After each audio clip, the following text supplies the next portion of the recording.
Sukuru eikokola yakwe Ekisathiro Kyebyamasatha ikasangibwa wa ehima and aliyelangirindo mu buti wamafula mwana wuye kanyonza siwendi byokayikuba yabomo. This is not all about advertisement but ya sukuru eyabiriche kwatwe kwelangirende ikendi bikayamba abantu bekasese. You see abantu bakana bwindi ereranga kole nerite these people can advertise letwe siya letu ni awo tutia but this is real.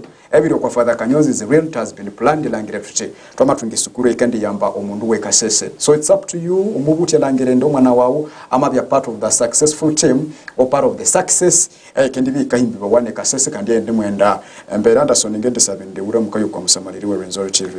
The gateways to the Renzori TV ngasima abandu betu aboshabali yihya obwembembeti obwe Renzori TV sponsor wetu Father Kanyonza actually omoko kwa Father Kanyonza namebuka all along okulu kalingishiriyo kamuleta on board muno kwa bindu ya Masatha nerebindi omundu we kasesa kawo kwa Father Kanyonza erebindi angule tukayendo mwanchedu cha bya Masatha inabe ni mumo kwa key stakeholder hatukayenda tukalangira tuti at least yamabirabisha bursaries omumupira habu mupira kandi ukakalanga the academics ina namwenda ka promisinga so ngasabende kwena nengo kuona mabuwa ina nahambenene Renzori TV abantu bekasese Renzori region Uganda UC Father Kanyonza is the way eribindi amatu waticha omisomesha abana kandi na misajoka wasinja kutsebu eribya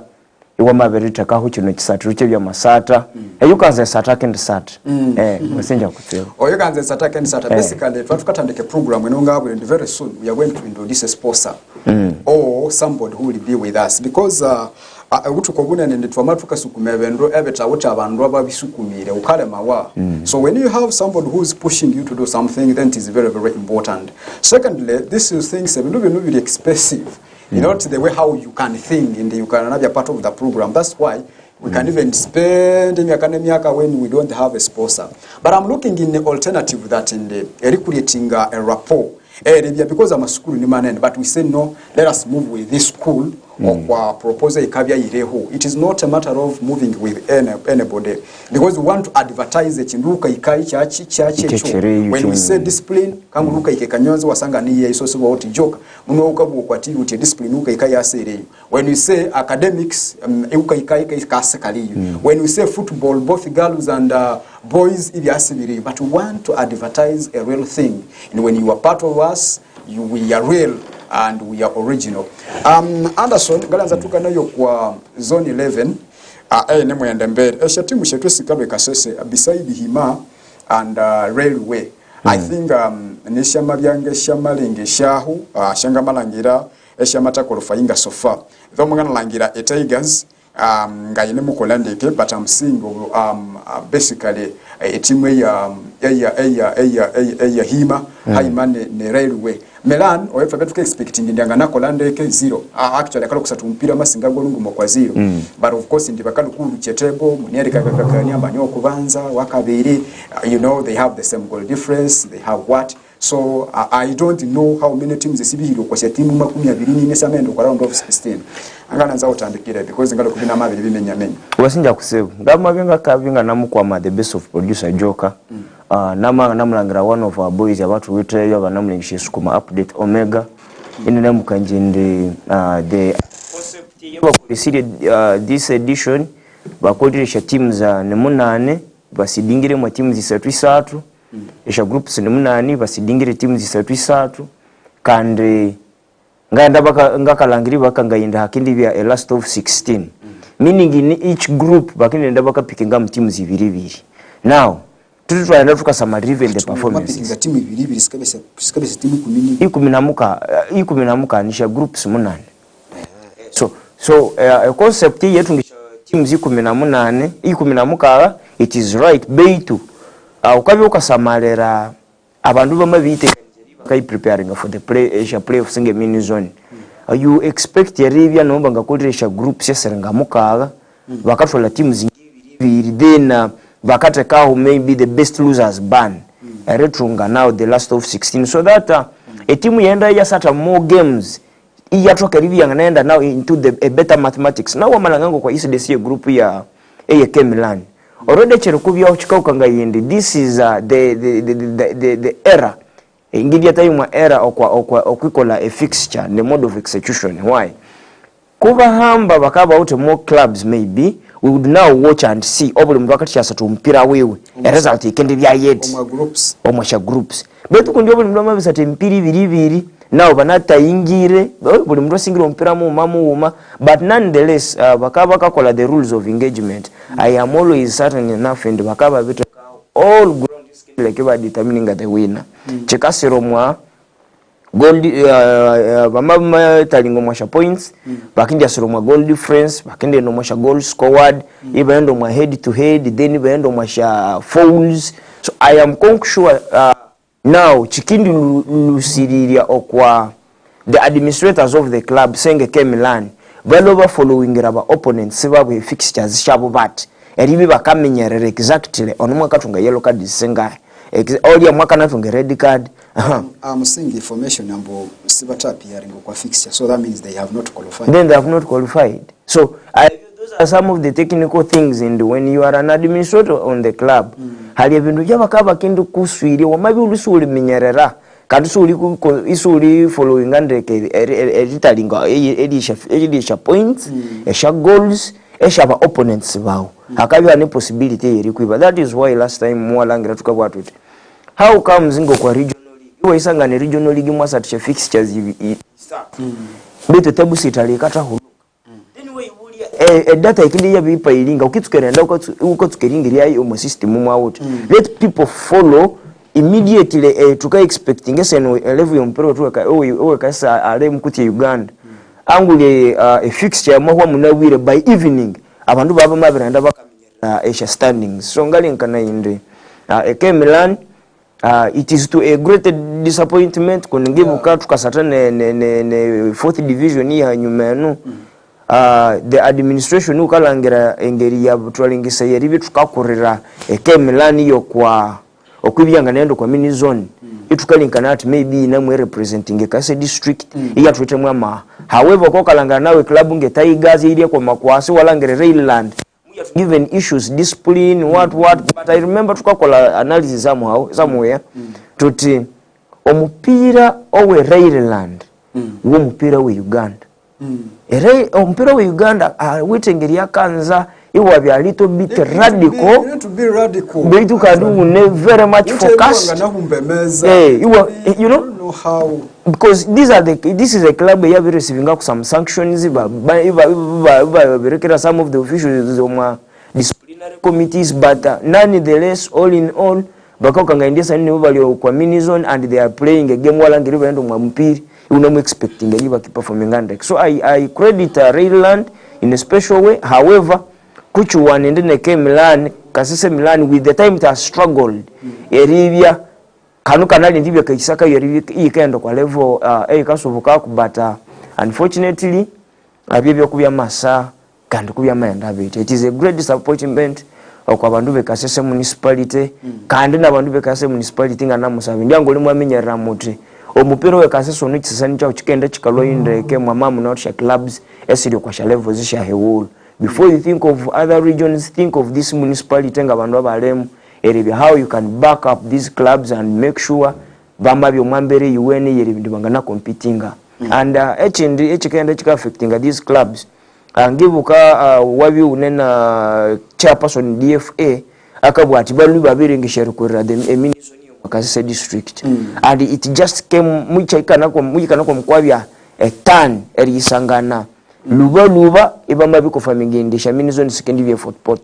So ukabuka asangana now when we usually talk about the politics in football omundu wangana anariminyerera muri olomuka namburo kwa chindu chiri what vama to Rwenzori lanes ya review ta haikaya but what should we expect in just a turn of event wasangana minizoni yamulubweka yamunamplaninga ndeke mutiyikaseka Jama Vedresha Sova high, Jama Vedresha Sova high for Poto. So what should we think in this?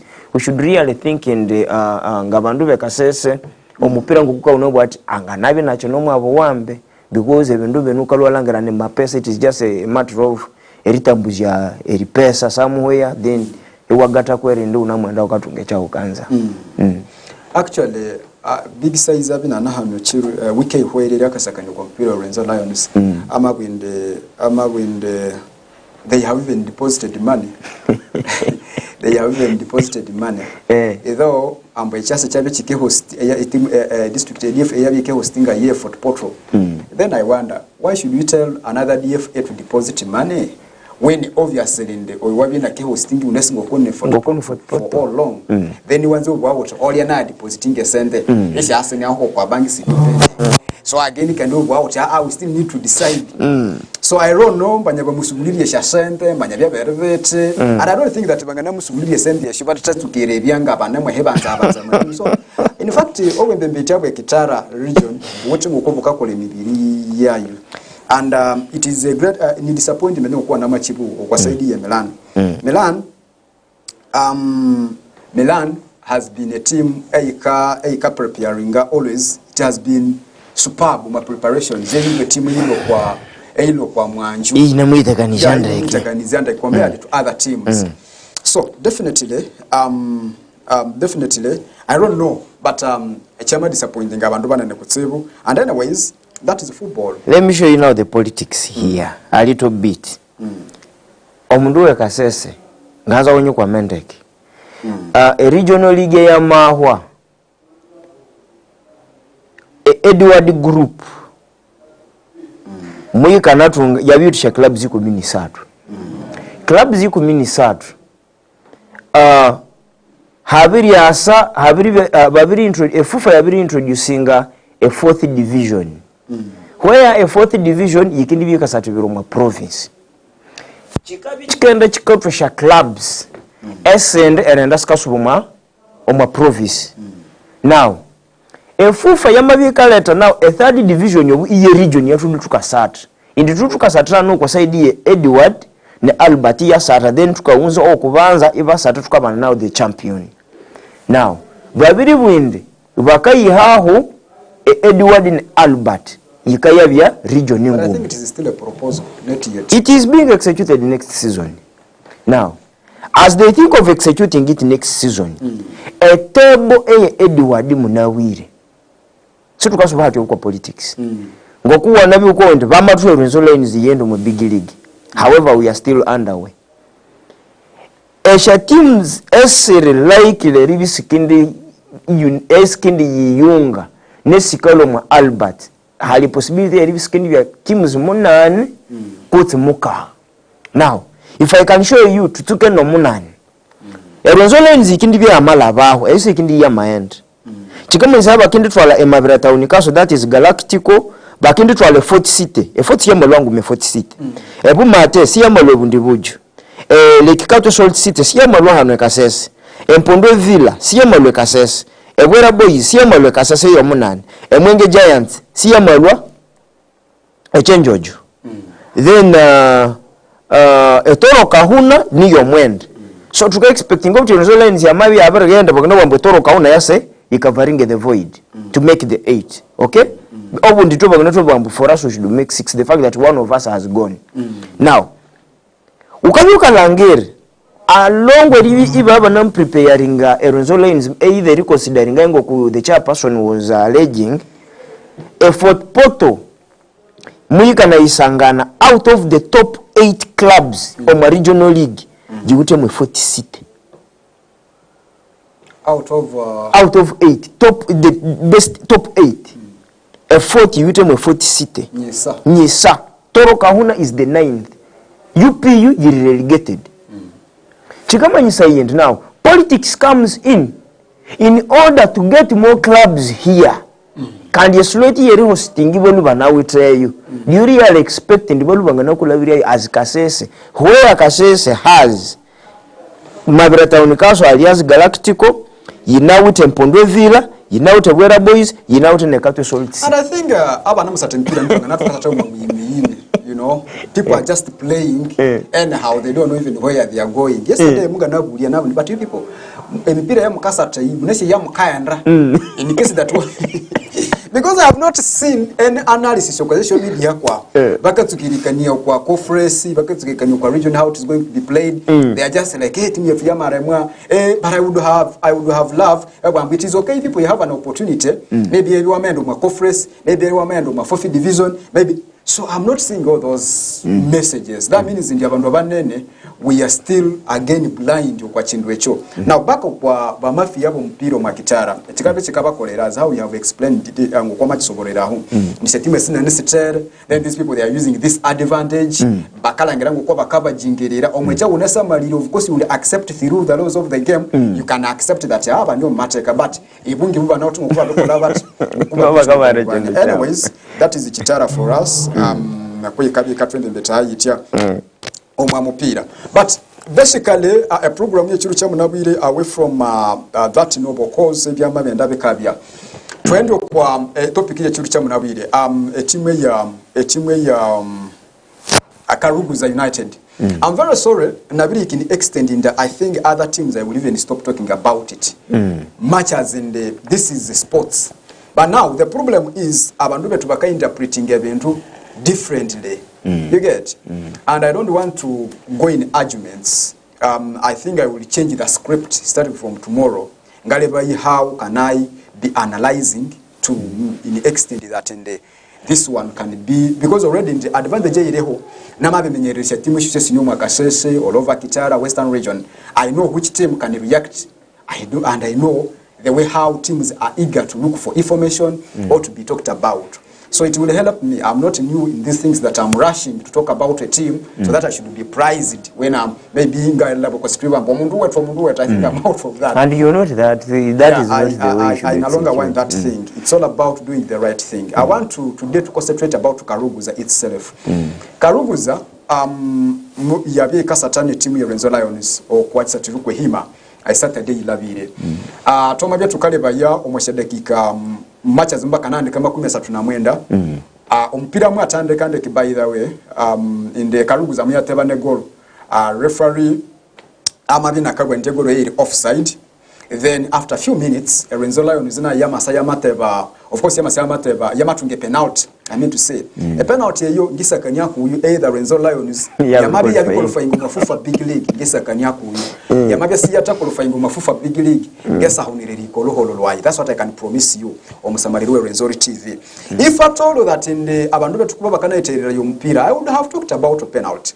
But right now we can kwa penalty eyo even when it is the facts ebina makanyaku ndo baya yikiri kama yabisi yikiri it will backfire me. You get ndio mundu akiha obusungu bwa hwalisa not even obusungu the fact facts football is open because being it open in the it is categorizing stakeholders of the game. That means in the maybe omunyama kurakana wuti right you can ukwachi okompira because is a key stakeholder of the game. There is no way you will come out and say mukabu out and out. That is opinion to the kwapano. And when I come ngabu in the penalty yabi hikiri is me. When I come ngabu in the yabi si hikiri it is my opinion. But I don't want to cause chaos. I am promising you in the Renzo Lions ikisema maendo mafufa big league ngende sababu ngisi sababu ya penalty yabi hikiri kama you get so all those I talk about but specifically twende kwa mpira wa omupiro yo Karuguza muyakola echindu chibi by the way eribya muya machinga awe omwa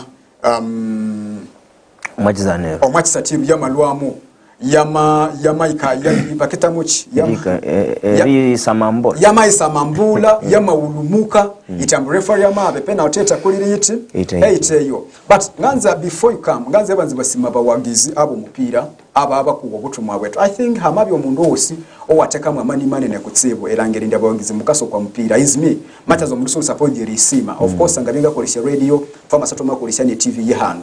And to make matters worse, Mame Anderson, munga nakubwira na makwende. People always want to use us. Omundu akanzina kukolesha at the last moment. You get what I'm talking about? Inanza all long inalangiranga so wite muasu. Then at the last moment akalangira bindu byanganane watangaye tagajoka. But I'm a football person. I want to thank my fans. Basically, nganze lisima bawagizi. aba turning up because ompira byo mu Busongola North, and of course there abawagize Busongola North, Rimi, Abunyangabo, ebitweke byosi, every part of I think Western region Kamwenge, they do always listen to us. So nganze basima nyiti mwasinja kutsibu much as a club Renzo Lions singalenga langira official appreciation letter, and when I come out singa wabelangirayo kasima bawagize ndi mwasinjisa le mpira wehima, it is very important. But twenge Renzori TV nganze libasimindi mwasinja kutsibu, because on top of that mukana be disappointed, you know, wabitu eshangu mitanusha ukasala bayo mpira ewana ekola out ewana iribya wose, but mumukana kangania shangeso wamalangera erhayedya byahu okwa side ye Renzo Lions bakaba ndiba matwiba itwe tukandi bitukakangania tutiba matwiba you get, but abawagizi mubakanasa even calm, and even at the time amidst all the challenges yesiba facinga bama bihakushangu mitano shabo bamale byumupira oshedekika 10, I mean they were disappointed, betu bamalengisha rendachi obuholo bamalangire karuguza nkwaye kaye kola ebindu, and of course bama machinga out wabusima muti momolo bamenda bakasubeka nganze libasimindi omuti mwalinga ngoyo imakola muti imwa continuing now. It is we nitutwanga developing omupira wetu ngokongana babiro buli chiro ndi nitutuka developing omupira wetu leki bya tukayita abantu individually we about Anderson atatabyaho then we need him. No, you as a fan is a key stakeholder, because a fan you can generate income esilabire an individual person abatukanze liyisiga. So mashinja kutsibu kangulenda chinde chiru tukabula tumwe muleba yo mupira imo yale byawo Anderson karugo za mama chingo mwa Ekisathiro tutandikiri aho, and of course after rima chingo mwa Ekisathiro region yamalwa yamahandike baruha yamabakanganinde mumukamenya either mumuka kolesobi mukalomwachi Ekisathiro bamababire ndi basi bayihoza yeko ninga sebayitwanganeko bye byakwe wiki yose yu yatubike ya byaho always ikenda yikatambula. But specifically okwa Renzori TV ngalanza producer utuherera ye baruha region. I don't know whether a baruha ye region inga, but if you have it you can show us that later. If you don't have it then fine. Anderson ngalanza utandikiri aho region mika na lwa yamabwinde yamakufa mingi yungiyo irinyuma yerikalo mapano ni timu ya Karuguza bamabwinde Karuguza of course muwa Sovia, then Renzori Lions, they are the champions abachi abe Kitara region. Congratulations Renzori Lions, and of course mama bakarangire bakere bakasate team ya Bunyaruguru United achiru ebiryo kwizibibiri, I mean ebiryo kwizima 12 ngalanza utandikiriya echo kubanza ngatenga yanda hali ngatuka bakofamingira abagatusamalire okwa Renzori TV. It is confirmed in the Milan kutsika Milan yamabirya out yamajinga ngerivya ya kasatu, so yamabirito. That is the latest. Then on a special note ngasima ngomundu Renzori Lions erivya yamabiri moving a step nerivindi. It is now just 2 steps to the big league. It is a great achievement. Games and maybe some extras. Really FIFA big league. Ukaukalangira in a season, unlike actually the previous seasons, this season omrali kutebati Renzori Lions kejilwe na more prepared nko kuyabika byenyu. Her name some kind of wiseacking, but just the fact that sometimes when when the gods of football dictate, something can happen. As of now, we can say the gods of football are doing what is required based on what they have also thought. But on the other side, Karuguza, first of all, I condemn the fact that they marched out of the pitch. However, it can happen based on situations. And how the situations have been generated on the pitch. Football is a game of and basing on the tactical and technical mind or brain behind any situation that can cause such. So ngalinkana in some of the grounds shafufa italingikana yanako ndino mwanga bisuta handek, they will automatically consider your matching off the field of play. Number one is hooliganism caused by the fans, irrespective of the fans being your fans or the opponent's fans. The FIFA can as well decree a game maybe by rescheduling, you can have a rematch.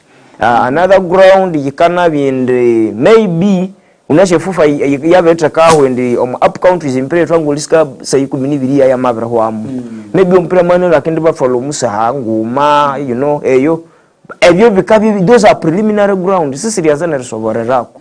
However, now when you come in a review call at the technicalities, you just need to be wise.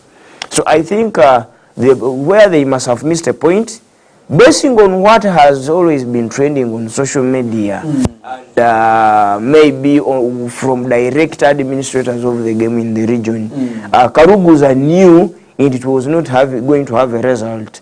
Kasasa hanu.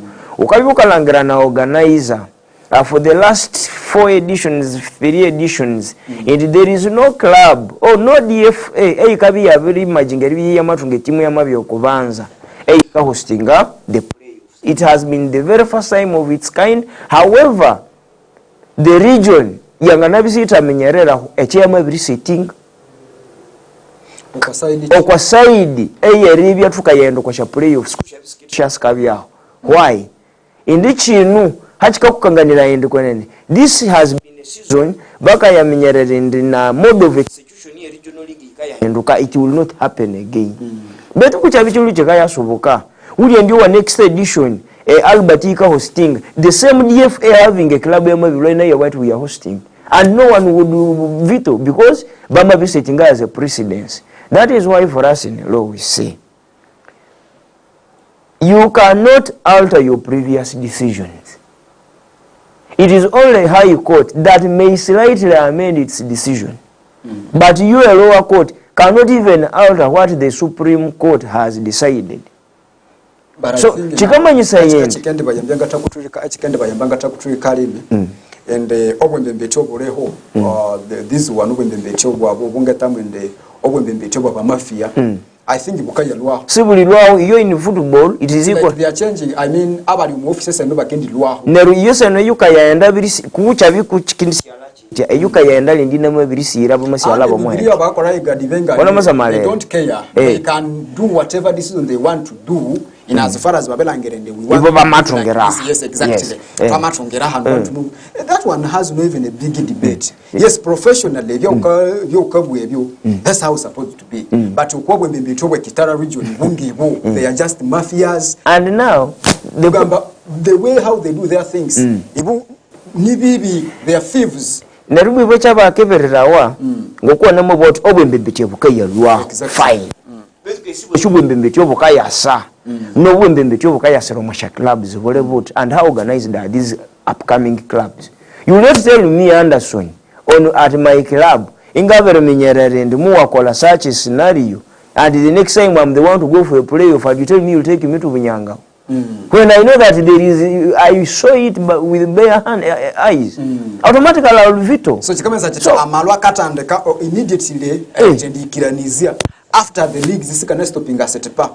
But I think what to wait over our CEOs, they don't realize the problem ahead of the games. They only just wait a playoffs.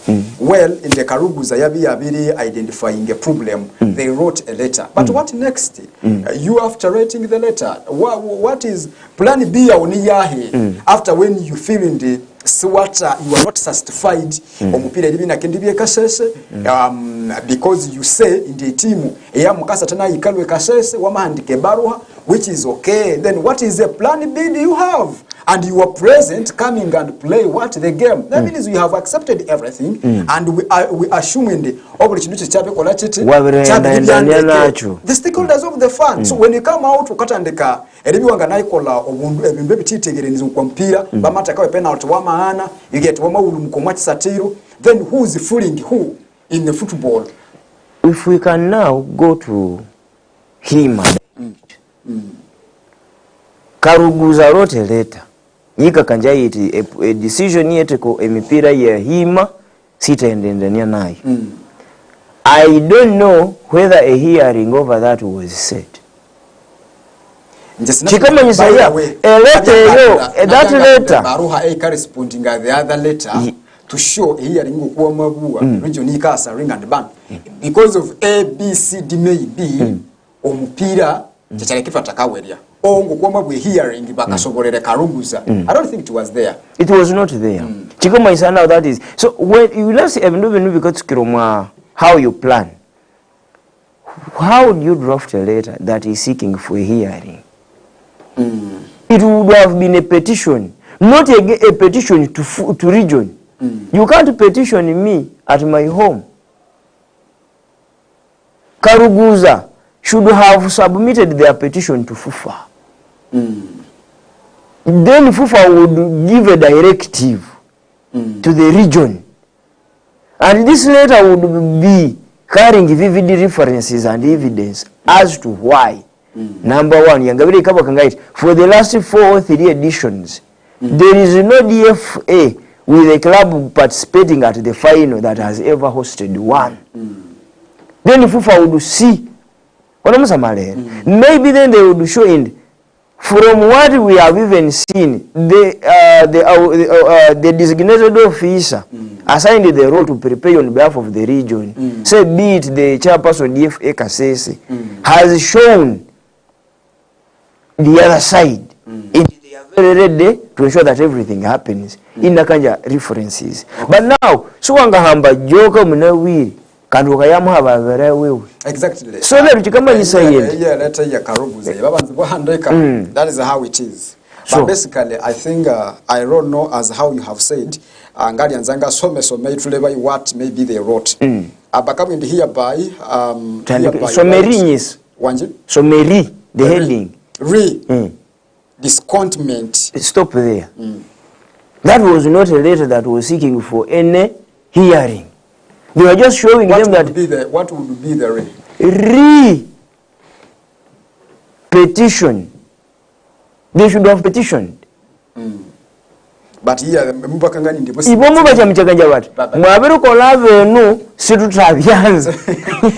who? Because you were under the mafias of the leadership. But now, my submission would have been petition against the decision taken by you. If at all I want to write to you. Exactly. Of. So it is like a rumor. This is like. They were just telling it was an information. It is like, you know. Mr. Joka,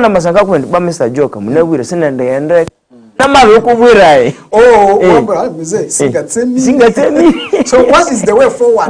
What do you want? But in this it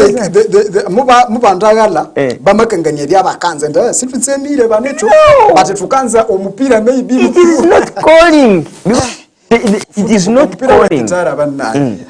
So that one automatically then we consider it null and void. Hence the mafia now brings the game home. Exactly. And of course the mafias will just watch you. If you or whether for them they is okay. This is we have had. They know us. You are going to do this. You are going to do this. They will push you here. They will take you here. That's how they lead football here. I know very many people are surprised calling them thieves. These people they have in a way that you get so when I call them thieves, don't even say what because these are the people that you can even call to come and clarify. They will not come. Actually, now former CEO, and by the way, CEO is representing the federation, Sam. But he said, just ready. Now I wonder, way are you used to see? Will you see? You can watch before anybody in him, I called him. Namala from a big size and Amoterere, Asa no Renzori TV. You know what he said? Mwabu at you Renzori TV CEO. And I was the same statement. Amasuvino, Quality FM, at Light FM, Secondary. Then I was like, this thing. So those are the levels of the leaders I'm talking about. Let me give you a scenario. Trauma and the photo.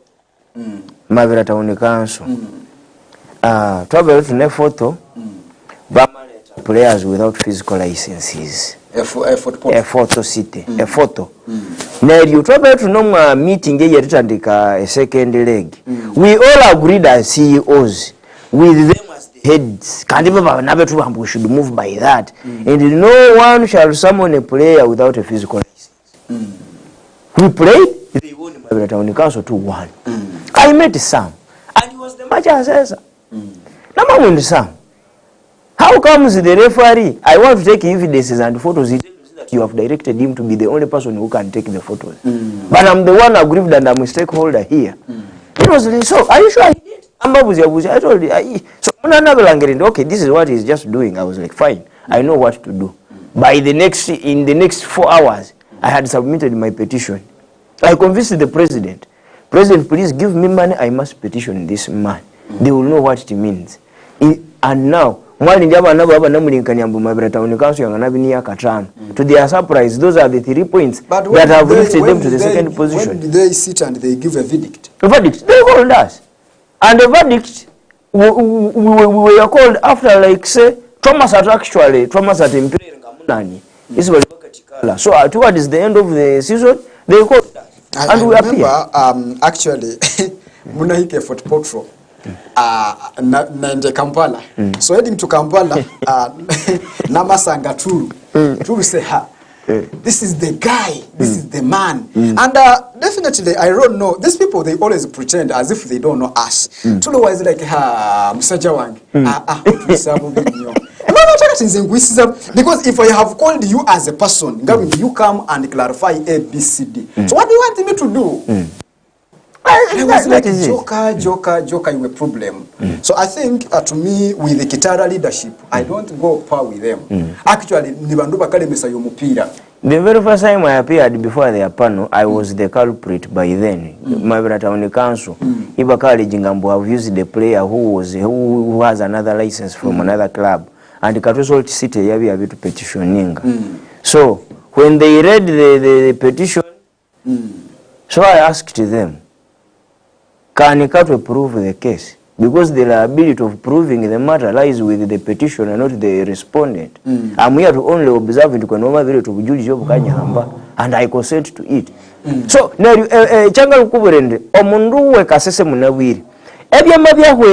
I think it is a high time, even though we are achieving from them. Exactly.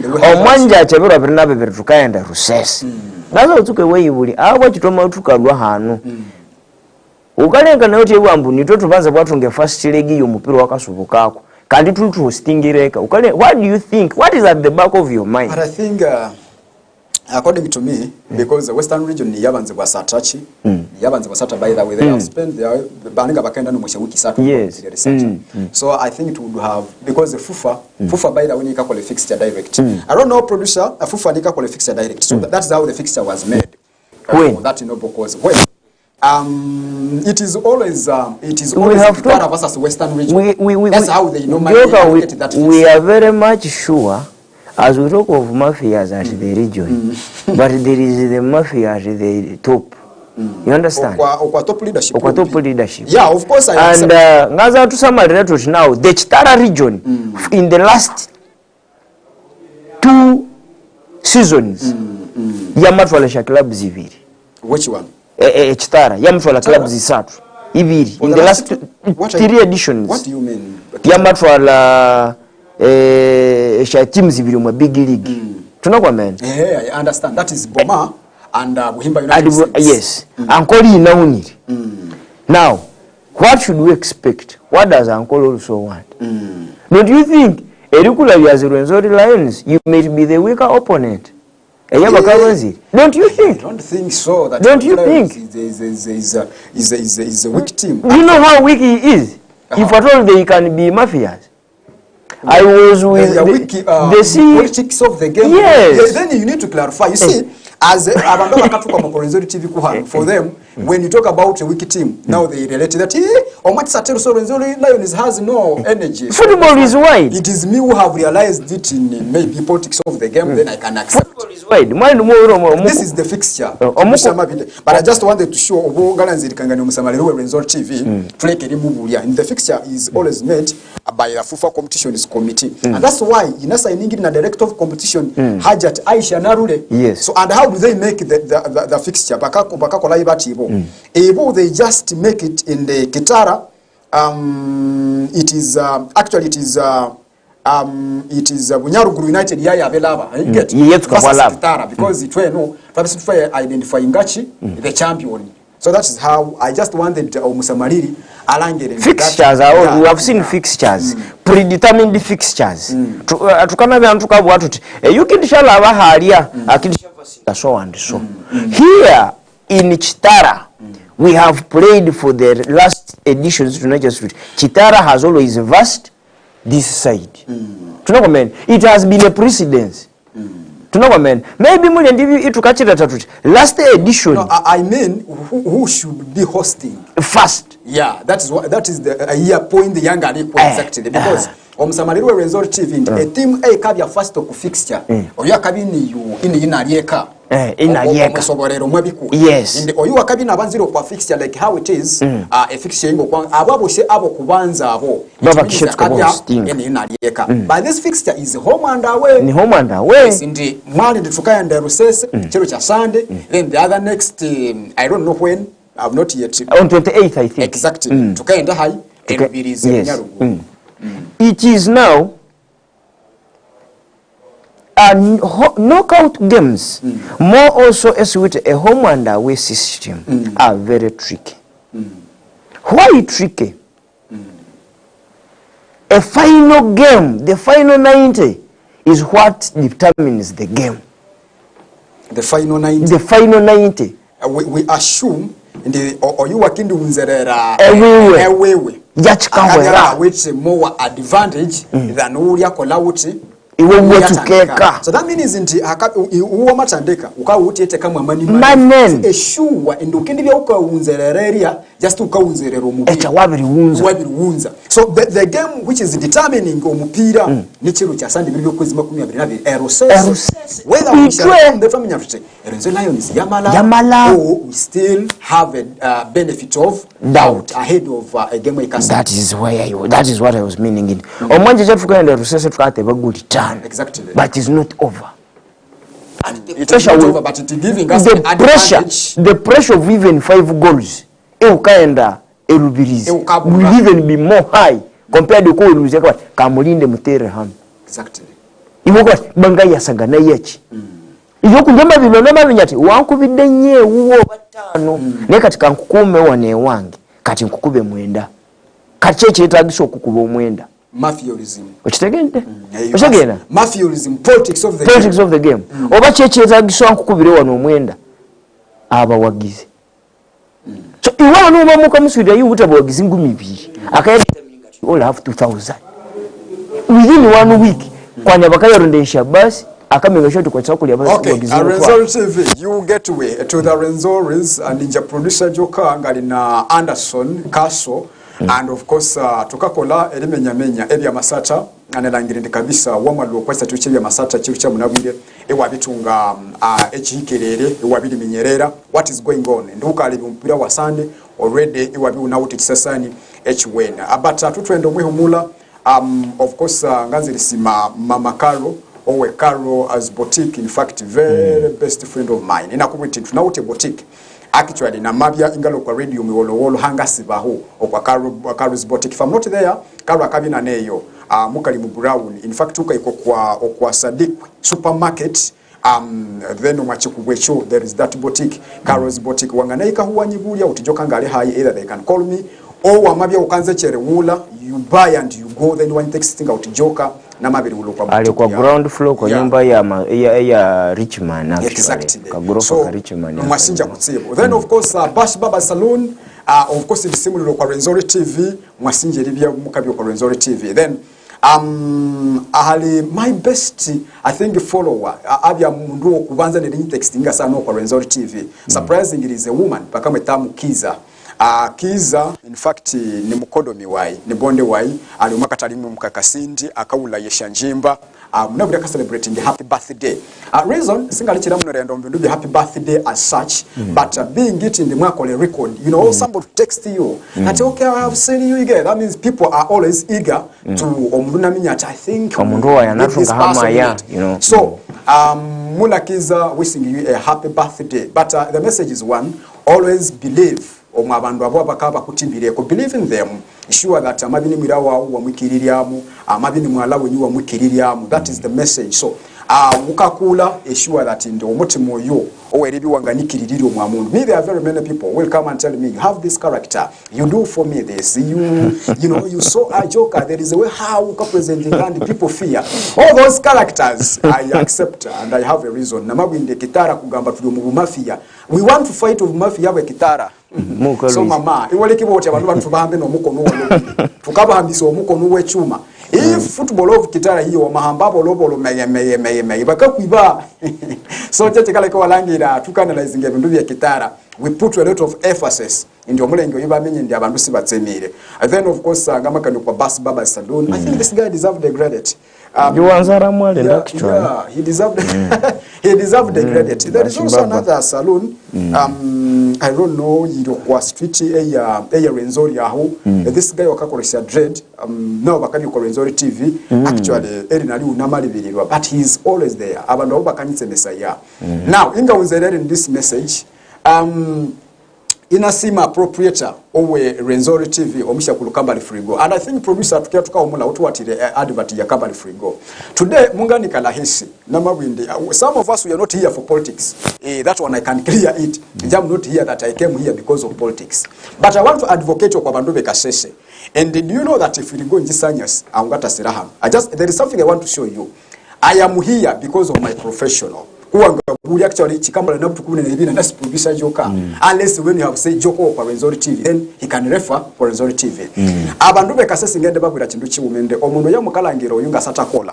That is the right path to me. Wamasauka kola etochi ukaswiria etochi ukalangiro bwe bimete bwetungo kwa bulubu kabya ne leadership yasa yereho. Fikirira yitu ane frigo kambale anaute chabe call. I'm not advocating because I'm sitting here. Uneka bati aboje ko Renzori TV baba bere bakaswiriria akakoma ku frigo no. Njam real person. You get? I don't always want to hide myself, but clearly open in the frigo abere kolati he has tried, compared, the guy has done. So I think any ngende basabende tumwerera a second opportunity. It doesn't mean in the abandi bushabale when maybe we don't love them. We love them. Nabu tukaba kubira ka day. You get? And they are one of the people, maybe never come to come with send it to abandi band. But I'm saying in reality because me I'm a real politician and I'm reality. And you're not here for politics. That is it. So yakambali mumuherera ye second opportunity.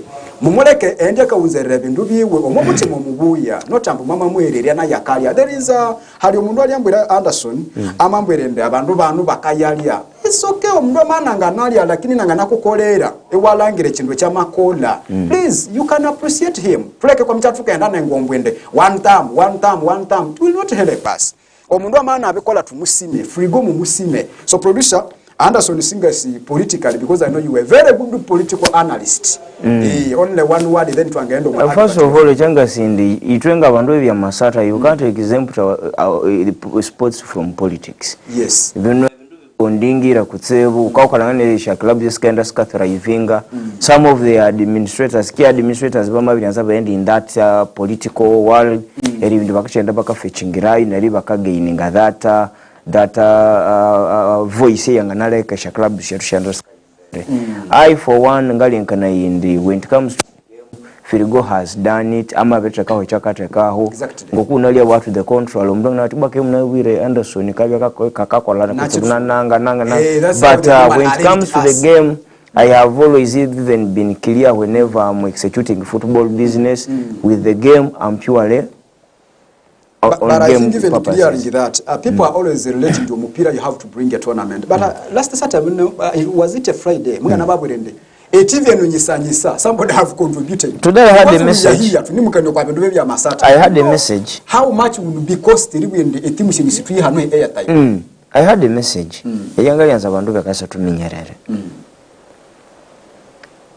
You bring a tournament or engage yourself in the game. And we see chaos. But when the chaos comes, you need a platform to clear air. You want people to go and clear. And understand. And then someone comes and creates now where you can always clear the mess. This is the last part of so I don't know. But I think all in all, tukaisunzi tubu situ yechikambi chuma. But Firigo, nomwe ngaenda tukasuba mwa the execution ngokumukalangara how town administration is running blah blah blah blah blah. I think there is a credit. We have to give credit where it's due. Abandu mungana namngana no machidodo mwale ndana namotagati. What do I need to do, you people? But I think if we go nje to me, you don't need even to send abandu bakanzanga ukolechi. Abandu bekasese sometimes bawuti ngokwabali. Because even there is somebody who come now no mukendi isengerezia what. But I think the man himself has done actually has. Mukanyeleka ka video ucho ya kali sembesha onda mulungu kana kulebeka video kumololwa and that is politics. And I was like, but what is politics? That is politics. But I think Firigo, your execution is so far good and abantu bekase banalangire don't ulikirenkanya uti mbinu sibalangire, just push, keep engage yourself. No banga bakaza only that maybe ijenga sima the fact that this program exists. Ngibuka tukatukeri engaging with the Rwenzori TV as Mavera Town Council. Rwenzori TV we are a deal ya 1.2 million. What does that mean? Mubalebya ini chindu tukachidala. Wanamasa malera. On top of that, bama bibangana bakatukwama obuli hatukaya. That is a great initiative. This is the same Firigo. Ukasangana program nge kaya subako e get down, he sponsoring it. Wasangana in the program area lwaku nge ya kimwa na sponsoring guy. Akauka ya iwe mundu. You know, when I was into much politics, singa out a slogan in government, buy Kasese, build Kasese. Firigo is showing that the fact that we are having DCTV, it belongs to us. Ngatenga ningekania any other MP ngamwine mpaka erira tano advert. I personally should use this opportunity. Iwa isanga number be exempting from the TV business, but kwenene later the TV business. Yatuko ndio mduwe Kasese at time T yibyehu kandi tulebeti ikintu chatungiramu. So if you want Kasese, let us think of the sustainability of Rwenzori TV. That is why tunge mabira mtu what we are going to brand Rwenzori TV whenever we go, because we feel it is also a platform to us. And I think Anderson iri kubuchaho akandeka kakungalanzekania kuwa malangiresha media houses zatu kutu makasemu hano. And I think they are alleged either kwa dini and ni government. So I think this is the only guy au angalikana bacha we need also to have an individual a commercial media house. And I believe in the abanungo kumona mutsamba there. You see me, I'm very open. I have always even wanted these people to come for a political program and we under development. Yabisire bamateka yoho. Habisari nyumba bamateka yo. That means it is a development. When you come out, you're gonna following social media and I will just watching Gabana Betobe Kasese and they say, okay, these are really people that you have in Kasese. But still, it's strong about the Bahabula. This is your TV. Nebinobia Mokalangire Benene, Nabi Kubiata and the cabbage. Woman you chakandu. Bakabya baka engiria bakaya developing areas. Central government or kwa local government, maybe no kwa share division vya security kwa municipalities. Bakaenda baka considering eventu ebikasa vinga communities. Ukabyuka nangange sana makasoro mamara mu ye Kigali eyikaya tukera Kigali. Namalangere hane institution nge Kasese secondary echa kabiri ni TV. Okay. Bito rodarule mwechi emaram. Wala musamalere. Muba yebaka kama ibaye Collins. Muba samare St. Paul's. Bama samare Rwenzori International. Bama samano rudo lukendo kwa kanisa ya bapera. Wala musamalere. So bama langirinde shusha bama langira deni ne obrolirizi obwe abaduvent. Bama ekola sibala bekwa hakwe. Chikamanyisa this TV has added value kwa bandu be Kigali. So I'm never mundu we Kigali. I think if you go no manga campaigning, I think you don't even need to come here. Go to some other areas and do your campaign. That's why sometimes we have always advocated. I think sometimes we should come and interact. Corridors of power. Corridors of power. I think the corridors of power, TV management, there is a way you need to bring in the fresh people so to come and engage. You see, for us, because these people need to understand. Because I'm sitting here. As I have always told you, that is how I do my things.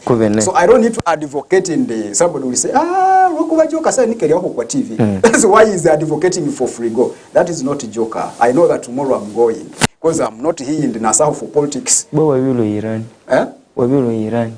Iran. Iran. Producer tuwatera all mulo frigo no papa twangabya tukasubula. Producer tuwatera all mulo frigo kambale.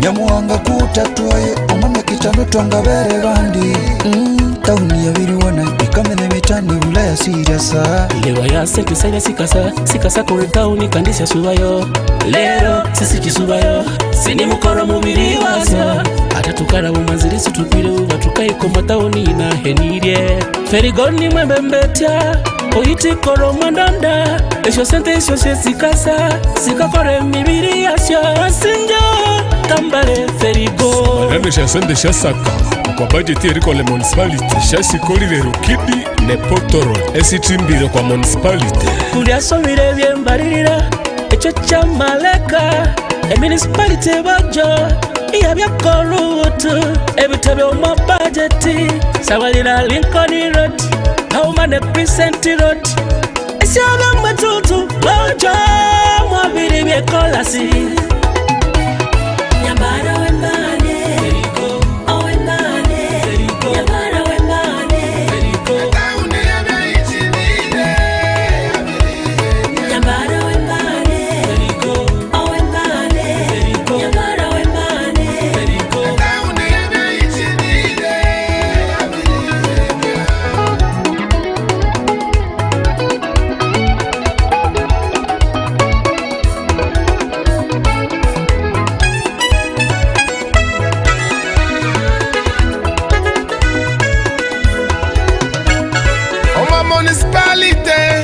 Kambale Ferigo Hataya MP Abirire Trovuolo Abe mebete sibatilwa Echoche cha mareka Etauni yetu Iya kula kulana Ayayo Kambale Ferigo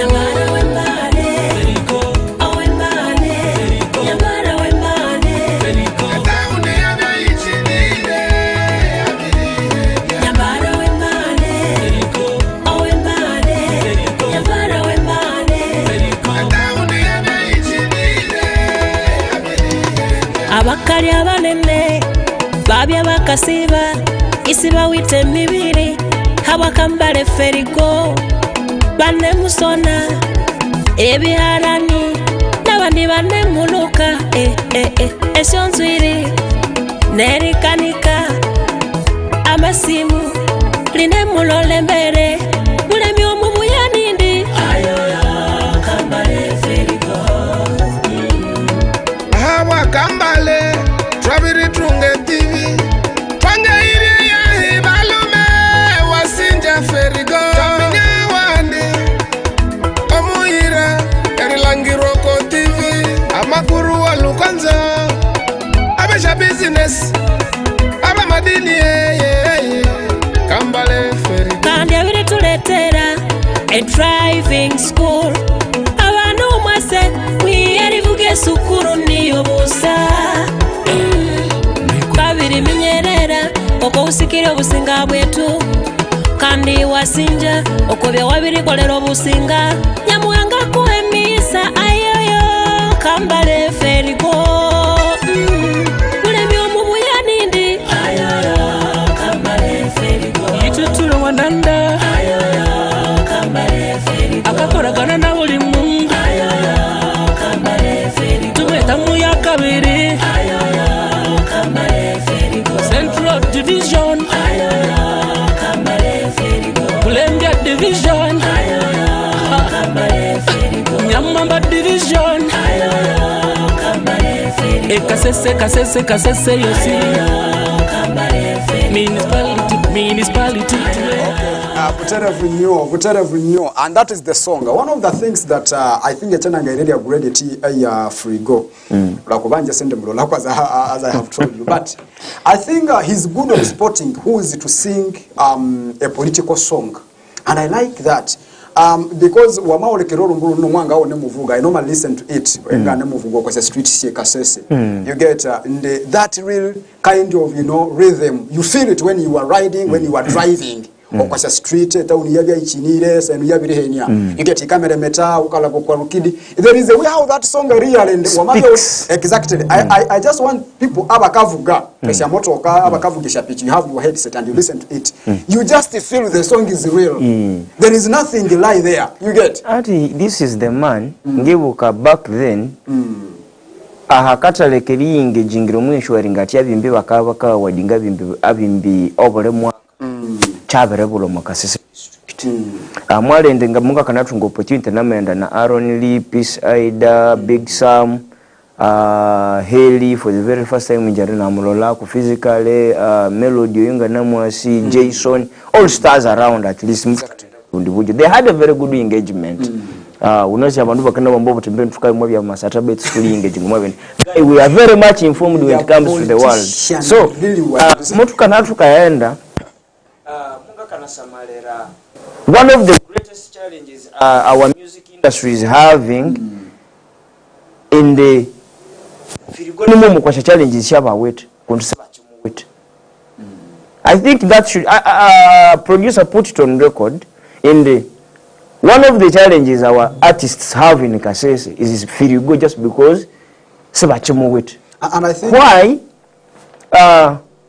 Aaron and the team very rengekanya positive in they can through sports bangana leta bimbiba how through the game.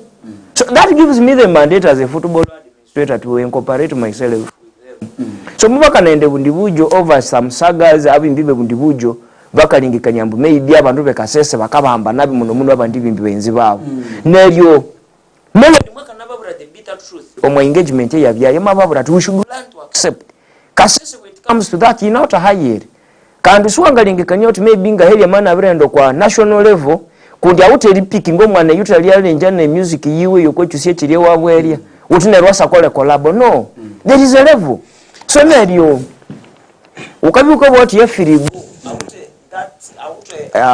ekisembo ekeri binangana sporting abantu abangana kola muno mu music. He has been with this entertaining in this entertainment. He has the way, because of Malangirish Olumbolu or politician actually when you compare all the songs I think it is Frigo who has a good song to me. Iwa Hiraku Sowedi has a good song from Songora North. Jonen Shamibusiwe Shosisa.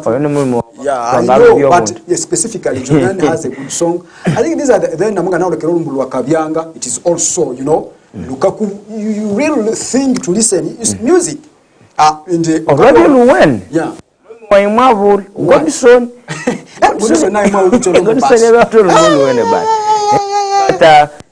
Firigo, this is a very good credit. Okwaba nabakandling that department or my political team in the song has added value. The song is speaking. In your bandobali journalism, and maybe no each a message so this song but doesn't mean in the Ukerata what Mahimbe TV, Amasiripa Ranji, Ami Hayo, Amataka we get no, just and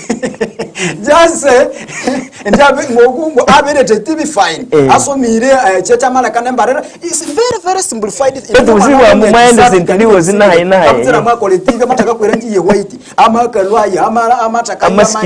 I don't need that. Just tell me in the song medium barrier nature Maleka and municipality that is what I want. You get. And it has only taken less than 3 minutes. And the song is done, but we have the message. And Wamalangiri in a member of parliament, you could do anything in the all of Royal for the Kiki community. So I wonder when you release a song, why do you take 7 minutes? Moreover, was still looking for votes who went on my parliament. Then you release the song of anyway, Truloyo Anderson. It was a by the way. Father, but it's a fact. Yeah, Father Kanyuza Memorial School hima tukaba tuchumubuti utwali umwana wawu angabya inakatunga risoma eri omobongo nelangirindi kabisa omwana wawe so ndi kubya bomo ababuti abana biro beno bawotengo kwa bali bamabiri takinga into another way so wamamtolo kwa skulu yanga disciplining ande ko mwana iyamuko koshande kiyamuko kwa zero that is Father Kanyonza Memorial hima ababuti abakafala abana nabo ku masukuru au amani man because this is I think ningo kwa skulu by the way nina expensive omuko so muko it is expensive. It is expensive. It is Father Kanyonza is expensive because in the okwa hostel abana busi bali mu hostel in fact bakatwa school fees is tandikiro kwa metwalo sanju but you pay expensive. When you know that ndoma na huwa mamwe it is expensive because mu butanga nakwo but sina nditoka but in this we have to notice bursaries satuka offering to now it actually okwaba nabakaba abela bande ku P7 abana bawuke talent of course those privileges they are there beto kwa mubuto because the case not ute bakaitoka omubyo ngana so misiro ku masukuru amani man that means this is also a school for you post director of Niyande ni ya Joram sometimes in Mumbusa ndianza bya camera but I will try ngende samuleta hanu very good guy a young man actually is 38 years kama tamu Joram okay so that is it now ngalanza tumenyemenyo mpira wa Mwalindi producer back to business ngalanza tumenyemenyo omupira wa Mwalindi owakisabya kiru kya Sandi Renzo Lions they are the giants of Ekitara region for the last 5 editions ebane musata final Ekitara matches and I think ni mu ndemo meresate playoffs of FIFA Big League Bomaika basinga if I'm not mistaken. You get it was during the COVID-19 but for final Ekitara Renzo Lions have been here. They are the giants. Bakasata a team Bunyaruguru United. Bunyaruguru United ni timu ya member parliament omusamaliru Renzo TV bakametamu David Katurebe if I'm not mistaken ikalwa Bunyaruguru erubirizi wamalangira a momentum ero kwa Bunyaruguru United achana kubwira it is a team driven by fans. You get what I'm talking about David Katurebe mwahimbire timu eno in fact mwabanze bwa teacher tournament abere teacher tournament amabine kihamu timu eno eyimu yiwu yabende abana abeka abe Bunyaruguru Lubirizi they should be part of that team and echindo kinalangire Bushenyi because I studied from there muna somere Sendikagwa Trinity Vocation muna winza ohemi akairi nganga musanju inganya Aisha Kabushenyi so I know they are very well omupira owe Bushenyi omupira wa Bunyaruguru that greater Bushenyi you get akasati bawa with that momentum eyabawagizi umuri nazagira go mwana na manyo mpira no manga asashe umupira go mwana ogu na amanya mazima tinga kubiha you get you no muwagizi they have always that feeling take nekizamu ya director we shema you see akabeka senyaka sana and iyo anga nakusuri anateke director you get ndio mpira kana no Ekisathiro naina nemukolati feelinga so they have that funny base you know very for them they don't know even about the nyimba nyatwa mateka manya we know manya for them they mind about the game you get and for abantu abibu siwe sindinyo bandi bose tebe singiri aba when omundu amananga naso tumpira katabe goal oyo nibe singa star so bawutu buwagizi obubuya and they obuti demoralizing but they have that good fan base that is Bunyaruguru United being getting in the champion of the Western region I mean or should I say Angola something of that kind so bakende be bakabanzeka all the things in the Munyuwe team is a politician. He has money. That's what I can tell you. From Akanyoko politics in the game, that means he has all what it takes. Because already Amabinanganikala na Magogo. We are trying to talk a what if. The what if factor. Yes, the what if factor. Social media. And I don't know how can you analyze when you don't have a what if. That's why it brings all these things. Now what if David Katurebe bakikala na Magogo akatunga that kind of same zenga na uteka timu kai Mwalindi kakasata. I think you understand what I'm talking about. Abinubindunga bibuanga bisindi kusayisa ya. You get, but I'm trying to tell you what are politics in football. So what if they can say mzee katimu bacha tukole tutese mzee. Munabimba natwe iririsha milioni 3 na ute kushe milioni 3 but katimu ukole wote ukaliva. You never know. Sinata bindi nikuba kuli riba atia because somebody may want to issue me about that statement. But I'm trying to analyze it for you. So we are going to play Omundo Watalubile as how many have been saying in the it is high time nimu tukube Renzo Lions. Of course as fans we can say nimu tukube tunge Renzo Lions. Beto mwefu kasata salubile.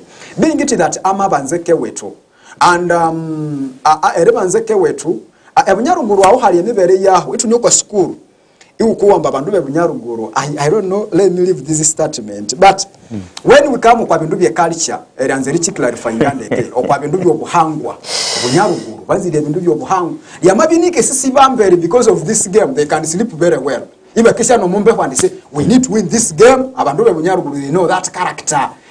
But we are no mfanga kishi fumelu serious at you get they can do it better than us. Because right now nganza rukubonendo omwagizi we Renzo Lions sese nayo mabwende wotambule elilwe kasase likebero match sana. That's when you can win that game. I'm trying to maybe gata kwechele vyako and uli atebesando elilwe kasase likeloses. That's when you will win that game. Now Bunyaruguru can do it better. You get what I'm talking about? Yes, and the bubanga nache kwa libu better than that. Isi ba uta mutabu baba yo mukese yo mwambe okwelu sina bekerebe ne mubu aboche. Isi what about them? Bunyaruguru can do it better. Abantu base Bunyaruguru, you understand what I'm talking about. So a team will not see Olobiri in all circumstances around how to win this game. But Renzo Lions, I think it is all about preparation, preparing Ekisathiro. All these things we are speaking it so that Ekisathiro babe minyerere. Ibireke sabatisha tisha when they see them. Hanu mpiro owabi bundibujwe, I think yabe fufa drum. Omwagizi akalangera omwagizi wetoro province ina nambere bikwanji animusuye and the people were like analusiria are we going to win this game? You know, people were scared. No mpiro we buhimba United Saints haba ya fani muuma banyamwamba lave hembanya yabya mubindo abyambere omubindo owali kogweya you get sina biso sangembe nere kogweya and every fan was like bas twama biri kwirako no you are emwale ndene mavera bojo mbasa bakawata ngoma bebisiriya kadodi omoja kawata ngoma from 1 minute up to end. So Bunyaruguru about those radical fans abakati setisi abakakanga. So in that noble cause, I mean to say the Renzo Lions has good players compared to the other last editions. Kyebyamasatha, the likes of Ojok, the likes of Opio, Sunday, Hood Salim, then we have Philipongo, Lacazette, Sinangamusia. Can't so Gamusia. You know the problem with this coach sometimes more so Kasamoninga ya under Kasamoninga Lacazette. And they should realize the fact that knockout games have a way they have to be executed and encountered. I want to be very clear on this. Like I said, Omwa can be a better striker based on Uganda. Is a Maguire. Of that. So I think we are just going to see the approach. Ngobakaya approaching the game. But gokuwa na mabua this comes after ekaruguzeri ya someone ma disciplinary yabiyika expecting eribi ikinde ndo ma competitions committee. So the CEO amolomwa meeting isali amenyera the final verdict. So a judgment was even passed in his absentia. Thus a resolution is eribi haya maikahan. To the contrary, with the chairperson KDF Kasese district, inje I call upon the Kasese community abakayendaga bogizya recess bamatrive first hold to do chaos. Cause should prepare our mind retrieval. Don't prepare our wagiz eribe bakenderwa. Cause omwagizi alifane. Iyo kamuka preparing eli anduluru modeka ya chinane na rakaluru moya makumi asatu. You get? Amwagizi ukayoka preparing our fans.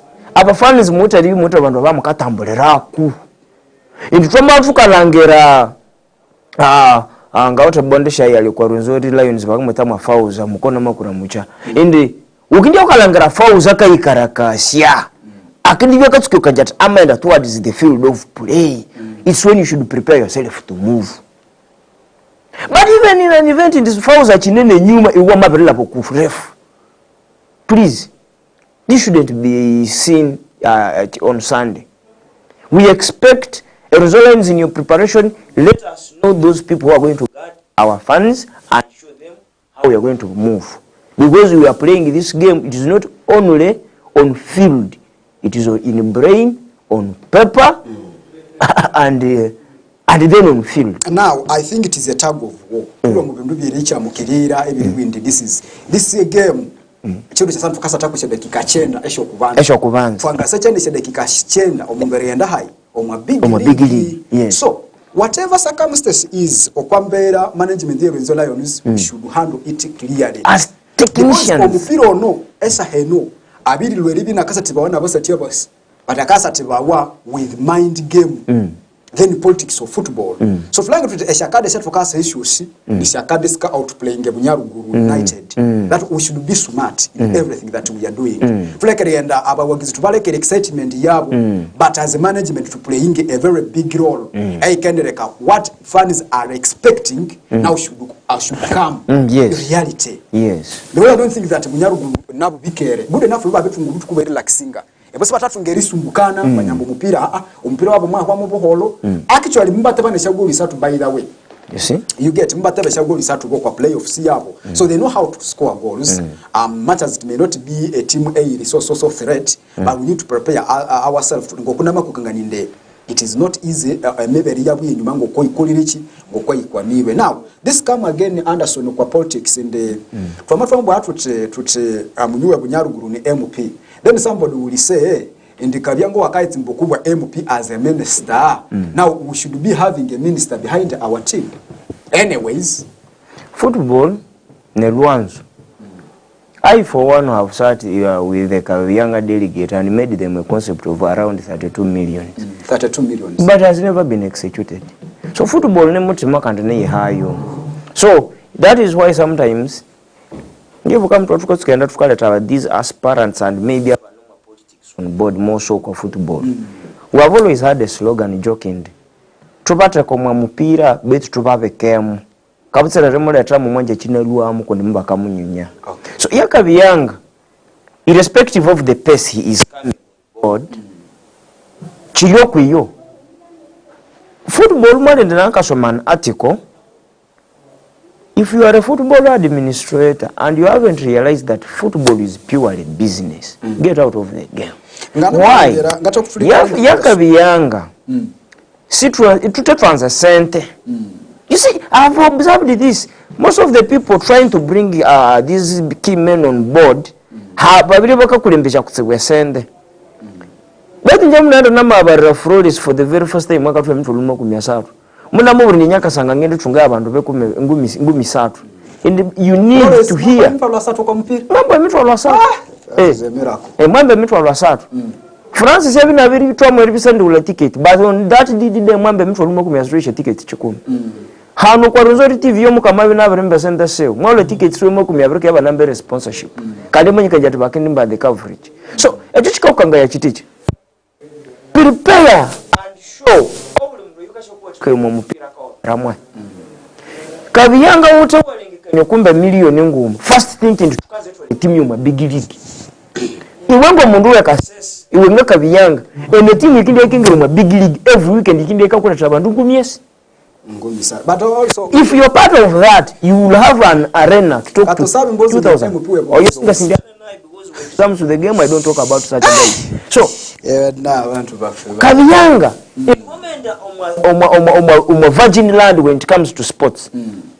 It is an error. Actually, when it comes to the game.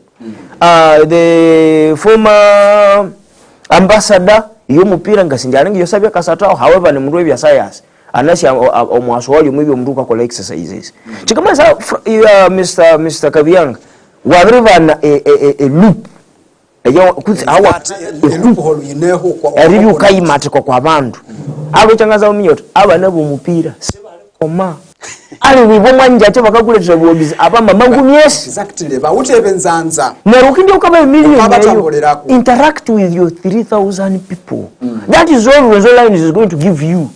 Expect Renzo Lions to go and vote you. That is a lie. A Renzo Lions is comprised of 50 people. You're only going to receive 10 votes. The 40 are now about national IDs. Can they have no time to go to the lines? That is the bitter truth. So prepare. Make sure the club, and then a big league, it is going to increase the masses. Now what we numbers are increasing. Can we from the arena? Every after a week. at least you moku zuki ndiko kana bwe mirundi. That is the only commodity Rwenzori has. So abantu abanemusondesha primaries sahali abantu aboketunga nga bakesabye rusesa abakije rusesa wanzire take it or leave it. You people need to be calculating. This is a simple calculation. Rusasa kende sabye ni abantu bayikiro mukaka. Yes. So ukanza mbura wotahani politician wake kola error kwa bantu kaka. So baletuka kola intermediate. Tuko kola intermediate. Honorable Kabyanga Mwasi. Neruno oti engagement ye Bukonzo West. Nari amatuma PA wiwe Enoch. So sabe risika besa mwend Enoch kama mtara at honorable. Wasa bantu babiri byanga gumitano. Ina ngekanye boycottinga. Betu bazoka kwamba bantu ningu mitano. Yeah, automatically came and everyone thought maybe he was on program. Exactly. But the man was not even coming in. So for us in football, what we can only give you, our only commodity are masses. Producer, if you can't use the masses well, then we have no other commodity. Tukaenda tukawunzerera ngende saba abawagiza bosha bupira tulangira tucha sandi twamawagira Rwenzori Lions. Now, olwendulwa matandikibwa kulwa matandika. Wende nengoma, wende ewunambere kinyamupira, gusonda eshangu mitano sisa, only 5,000, wingiri umamupira, owa umubirini were wagera, si uli referee. Gachi referee amatwamu wende mbere nere wagera. Ule kiri kozinga any chaos, make sure that ere wagera ya uli amaleta obuwanguzi okwa team. Unasimene wanda baka wagira umupira, at the end of the day wale timu yesingwa na Karubuza. So don't be a fan of Karubuza, be a fan of Rwenzori Lions who understand the game. The game with life. Wende ukole umbiri wao wagire umupira tu eshu wende abenza bi ukasiro kwate satiro yamaleke goli yakola yiti yeah. That is your role. Then inga uzerera abembebeti abetu still abembebeti be Bukonzo West. I have never interrupted with the MP owe Bukonzo West and I don't chinyunga yokusaba uchireke uchiteka halia just you proceed with maybe the Kabyangas if they are coming on board. I would love some other people. I would love Mushakulu Kabyanga at least come and watch the game. I would love Mushakulu Chiyonga come and watch. Na munyamakuru wenyo no chamanduma you go and watch the game. Go and watch the game. Just be always as if no mwanga. I have always advocated a leader you must be an elite. When there is something, say, just man, you need to be a leader. That's why you were leader. You are leading a band. And these people, for them, category, so you come and watch the game, be part of us. Some of us may not be there, but you go there and watch the game. Andersoni, atuka unzero mweshedeki kitano because hali ya program Ekisathiro ya mani ya mabubuka eyo mugezi eyo mugezi yeah underbot underbot ebuterevu but angala nza tukanayo kwa timu ya Man United brand mbewemu munabwire bamakangani ndi Man United bama bakasubula no bukade 10 kauma kwa timu ya Brentford bakanza Brian Mbewemu of course ndi makana tabisha golu 20 season ya hwelo mu Premier League. Brian Mbewemu abirikangana ndekenda kindi akanza timu ya Manchester United kwa mutima wewe abani yenzi kwa mutima wewe regardless amidst all Man United zero mu UEFA Champions League but ya timu anzi Tottenham Hotspur eri nyuma ya pointing Thomas Frank. So abirikangani ndina akanza Brian Mbewemu echo kubanza indi for emani yabya oma glorious days shayi katunga basambya bakasatire manyu kabutsa bakasatire center kuterisa tere so if Mbewemu amalinkanya ati echo changa kolisha libina kasikiriza even the board I think he's a better player for them than even Tottenham unlike Tottenham and kwani amabenda ikalingishiri windi kakola bendo benu eribindina ikabi at the peak when yabi winning the Europa League a project yamabikaringa for so long but I really think in Mbewemu with the 20 goals no mutu mwaka linkana hivi na kale tukwa team we win however ascend the valuation ndio mpira mabenda kakala situ chikana atisha milioni 5 sichirenga sente but kedi kabini cha records ngibu kababa tovaka soko manyu muba mula linga around milioni 3 na ndito ze record mu Bungereza so ngalinkana indi Manu having him then Tottenham Maritunga the other coach. The coach is good. Based on that atmosphere, he is going to change because he's now going to work with one of the most technical man, dangerous man, Daniel Levy. The Daniel Levy factor can make you even lose, or actually to a large extent. Liverpool, actually, Yabiseningo Msativa Ketamu Florian Florian Wirtz erilo matimu ye Bayern and Leverkusen okwabukad. By the way, it is a record.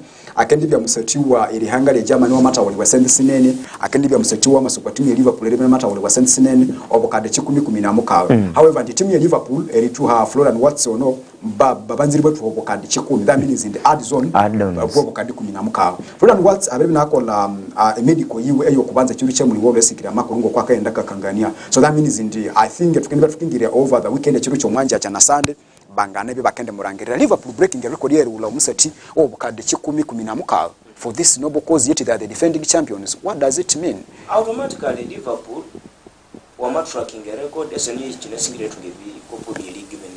I know they are equal to Manchester United. Ballinger and team Yamanu, I think. Yeah, is it? Yes. Maintaining a team you can a better squad and a wider squad with quality players. Second to that, every winning it is going to have better deals and because already they have signed even Jeremy Frimpong, one of the best left backers, replacing Alexander Arnold. In the Omu winning, the fan base has increased. This is another man who's coming and Yakaluma German already calculating it. Germany that is another fan base that side. So ukayasanga no mwana ono sente chakashako ko Liverpool baka yes ulaba ka chukuli even Asia ukashaba ka ujuzi. So ngali kana inda ubutukwe project ikaya, but when it is time to win, it is time to win. If it is time to sustain, it is time to sustain. Liverpool yamabili investing a lot in the team ikavya kandi Liverpool inamwenda ikalangerende. Some star players balkwenda bake kumama rubuka wa. We don't expect Mohamed Salah eliko kwa Liverpool next year. Though he has signed a new contract. Kuti no makindibya kwa kindibya nga Kevin De Bruyne. Tukai akaye kumosha seasons where he's only going to play like 20 games a season. Kandi okutine delivery you yabiya ndengo kututuka ngabara him starting kumosha team. But of course they have been having the Abamanota Bakwad Gakpo, Banawote Adwenu Naunis. Actually ni expensive player kwa Anfield kwa obukade wabya Sanju na Munani akalokwa Benfica. So on Florian Wirtz akai have that record. So anyways obutu kuba mabuka tusiya Arsenal abachina manga okwa basativi signing. Of course mbakani banimukane kwa Benjamin Shesheko RB Leipzig kwa Rosenborg Sport Leipzig ikanzo obukade obwikiri 9 and above. Victor Gyökeres Benfica bakanzo obukade 9. Arsenal abakanza Rodrigo de Guz from Real Madrid now bakanzo obukade obulo mwa 9 and amusingo obuli musetiba nemwenda bakamulu kambwa sendisi amabya Arsenal. Arsenal, the project here, Yamabranda Yikakwa, unasi a result you can't determine Kachinel. Arsenal has promised for the last 5 seasons. Beitu, Yaner Hampapa. Chikaru Girira, the momentum Yaba, Zeriba Namsi along to it. Unlike clubs like Manchester, Dimunarika Salika surviving or previous records, Shavria Koko. But Arsenal on a middle class of clubs scattered Chelsea records. You can be the time they have spent Banamling Sheriff Vacanza for automatically Munawil. Banaisangani must spending a lot the PFA ruler anytime you Gavi and Navaha. So they need when they ever cover the Basambe Bakin average $1 million turn. Then you ever cutting Kokuba and Nazar from Savia million. Okay.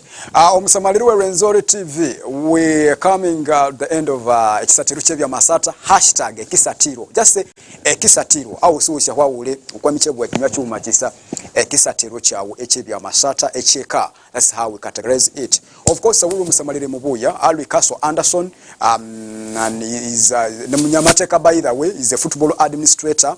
Oyatune chirucha munabwire ni ya CEO owe timu ya Mabira at Unikaso, as I have told you, is an administrator, not even by mouth and but he's a certified administrator of the game. Well, because he's around nowadays, busy mukutsebu na chiro chomunja cha if all goes well twanganasabya nayo. Of course ngutinde wama bibi ukanyumirawa, you have get another experience. Sefrichira muno hosting abantu anyhow. We always think to bring somebody who's actually move at the level Ekisathiro Kyebyamasatha echawo. So that is Kaso Anderson. Tulune Father Kanyonza Memorial ngabuli chirwe hima ni yayi katu drivinga get down show na beri menyerende bakindi baka hostinga ubya sikunyisinga. By the way, I'm not a fan of music. By the way, ngoluna mabere graduation I was like trying to refer in the Oywabi ambassador wa ebara idea ni yanye. So I was So Baka was Tinga Junction. But in this program, One of the best songwriters, actually. I only love one lady here. I think it's called Ruthilina.